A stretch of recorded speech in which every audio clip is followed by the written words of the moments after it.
साथियों नमस्कार, मैं हूं नीरज पटेल और आप देख रहे हैं नेशन जनमत। उत्तर प्रदेश के मुख्यमंत्री योगी आदित्यनाथ जी का बयान आपने सुना, जिस पर हो हंगामा मचा है। विपक्ष ने इस बयान की कड़ी आलोचना की है। अगर नहीं सुना तो पहले बयान सुनिए। जब हम एक रहेंगे, नेक रहेंगे, तभी नेक रहेंगे। बटेंगे तो कटेंगे, बटेंगे तो कटेंगे। तो बयान सुना आपने, एक रहेंगे तो नेक रहेंगे, बटेंगे तो कटेंगे। हालांकि इस बयान की व्याख्या लोग अपने अपने ढंग से कर रहे हैं, लेकिन ऐसे समय में जब सुप्रीम कोर्ट ने SC/ST के वर्गीकरण यानी कि बांटने का सुझाव दिया है, SC और ST को क्रीमी लेयर में बांटने का सुझाव दिया है, ऐसे में योगी जी का मैं धन्यवाद देना चाहता हूं कि कम से कम आप पिछड़े दलित समाज के लोगों को यह तो समझा रहे हैं कि बटेंगे तो कटेंगे। नेशन जनमत लगातार इसी बात को समझाने की कोशिश कर रहा था, लेकिन छद्म राष्ट्रवाद और हिंदुत्व की चाशनी में लिपटे हुए जिन बहुजन समाज के लोगों को यह बात समझ में नहीं आ रही थी, वो बात योगी आदित्यनाथ जी ने समझा दी कि बटोगे तो कटोगे। मुख्यमंत्री योगी आदित्यनाथ से पूछना चाहता हूं, इस तरह की खबरें आपके राज्य में क्यों आती हैं? आरक्षण में बंटवारे का फॉर्मूला तैयार, मतलब आप OBC और SC को बांटने की तैयारियां कर चुके हैं। जब आपको इतना पता है कि बंटने पर कटना सुनिश्चित है, तो क्यों OBC SC/ST वर्ग को बांट करके उनको काटने की तैयारी कर रहे हैं? तमाम SC/ST वर्ग के लिए यह बयान एक नजीर और नसीहत की तरह है, जो अपने भाइयों से ही लड़े जा रहे हैं कि आप वर्गीकरण का विरोध क्यों कर रहे हो। जिनको यह गलतफहमी है कि वर्गीकरण के बाद उनको बहुत कुछ मिल जाएगा, वो भी ये बयान समझ लें कि बटोगे तो कटोगे, बटेंगे तो कटेंगे। हालांकि SC/ST वर्ग के लिए इससे पहले OBC वर्ग का उदाहरण भी सामने है।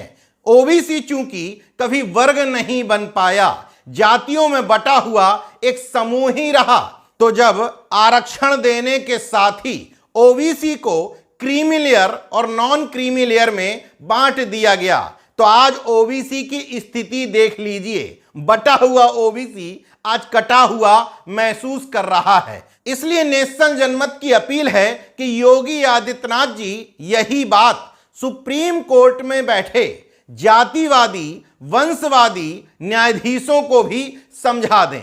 खैर, जब मैं ये बात कहूंगा तो लोग कहेंगे कि योगी जी ने ये बात हिंदुओं के लिए कही थी कि बटेंगे तो कटेंगे, लेकिन योगी आदित्यनाथ जी से यहां भी मेरा सवाल है कि आखिर ये बांटने की साजिश उत्पन्न कैसे हुई? हिंदुओं में वर्ण व्यवस्था, जाति पाति की व्यवस्था, छुआछूत की व्यवस्था, ऊंच नीच की व्यवस्था बनाई किसने?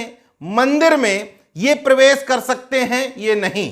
ये जाति के लोग यहां तक जा सकते हैं, इस जाति के लोग यहां तक जा सकते हैं, इस जाति के लोग पंडित पुरोहित बन सकते हैं, इस जाति के लोग पूजा पाठ करवा सकते हैं। आखिर ये बंटवारा किया किसने?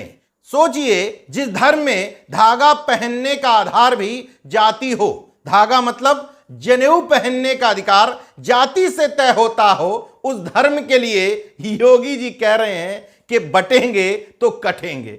योगी जी को हिंदुओं के बंटने की अगर इतनी ही चिंता है, तो उनको हिंदुत्व के विरोधियों के बजाय हिंदुत्व के तथाकथित पैरोकारों को समझाने की जरूरत है कि कम से कम अपने इस धर्म के भीतर से ये तमाम भेदभाव खत्म कर दो, क्योंकि असली बंटवारा इसी भेदभाव की वजह से है।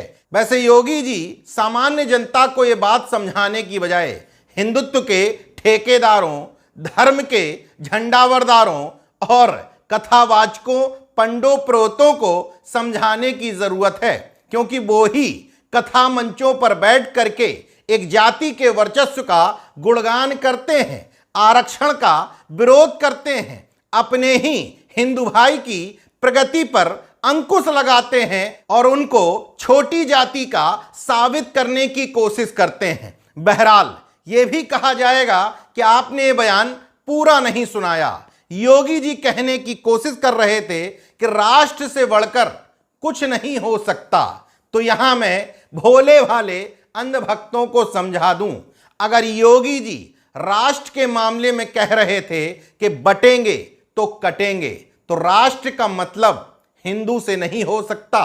राष्ट्र है भारत, तो भारत का मतलब भारतीयता से यानी कि भारतीय से हो सकता है। जब भारत का कोई व्यक्ति विदेश में किसी भारतीय से मिलता है तो वो अपना हिंदू या मुस्लिम धर्म नहीं बताता, बल्कि गर्व से बताता है कि हम भारतीय या इंडियन हैं। तो यहां पर योगी जी जो धर्म के आधार पर खाई पैदा कर रहे हैं, असल में जो बांटने की कोशिश कर रहे हैं, उसी को ठीक करने की जरूरत है। अगर आप राष्ट्र की बात कर रहे हैं तो प्राउड हिंदू बनाने की बजाय आपको प्राउड इंडियन यानी कि गर्व से कहो हम भारतीय हैं का नारा देना चाहिए। मगर अफसोस, इसीलिए नेशनल जनमत इसको छद्म राष्ट्रवाद कहता है। दरअसल राष्ट्रवाद की आड़ में एक प्रबल हिंदुत्व और हिंदुत्व की आड़ में कुछ जातियों का वर्चस्व स्थापित करना ही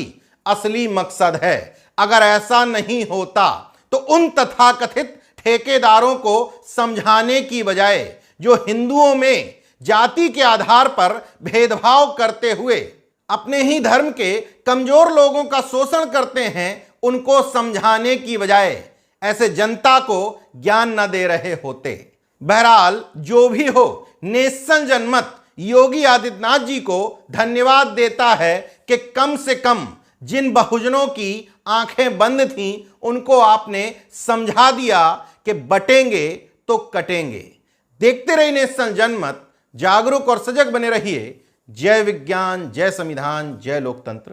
धन्यवाद।